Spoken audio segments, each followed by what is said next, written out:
The media is attacking Donald Trump for holding a financial interest in hydroxychloroquine. Mr. Reagan.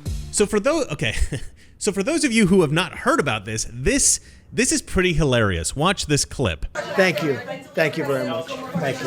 You don't have any investments in hydroxychloroquine? No, I don't. Okay. No, thank you. Good question. Thank you.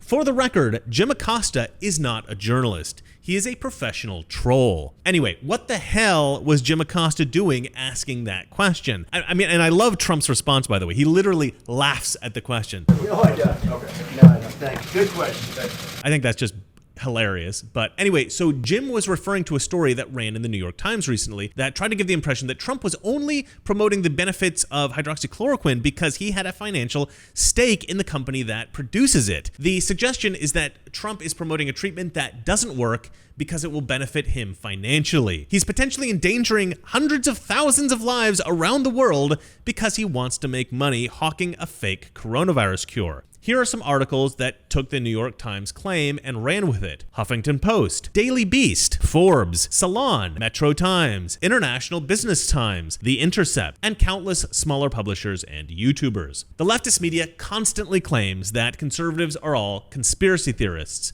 No. These, ladies and gentlemen, are the true conspiracy theorists. Trump financially benefiting from hydroxychloroquine stock is a laughable claim. From the reporting in the New York Times article, it looks like Trump's financial investors have got a tiny bit of his money invested in a mutual fund that includes a few shares of a company called Sanofi, a company that produces hydroxychloroquine. According to the research I read, the stake that Trump has in this company is between $99 and $1,500. Even for like a lower middle class American, this isn't a crazy amount of money. Here's the Sanofi stock price currently. Trump announced that hydroxychloroquine was a potentially viable treatment on March 19th. Since then, the stock has gone up about 17% according to PolitiFact. Okay, so let's say Trump has $100 invested. He's made $17.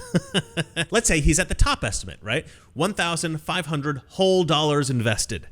Wow, he's made a whopping $260. That's worth putting hundreds of thousands of lives at risk, $260. I mean, he needs all the money he can get. It's not like he's a billionaire or anything. The truth is, I'm sure Trump had no idea any of his money was invested in Sanofi whatsoever. He had to know, one, about the mutual fund that his financial people had invested in, which I'm sure he didn't know. Secondly, he'd have to know all the companies that were in that mutual fund, and then he'd also have to know what each of those companies does, right? He'd have to know all the details of all the companies.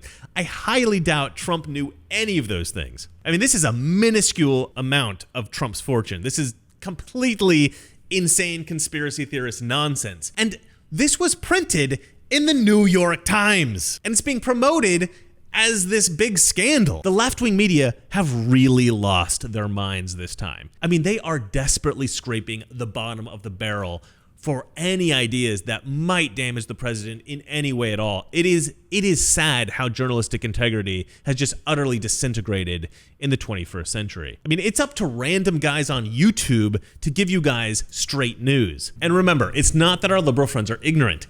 It's just that they know so much. That isn't so. Good night. Together, with God's help, we can and will resolve the problems which now confront us. And after all, why shouldn't we believe that? We are Americans. God bless you and thank you.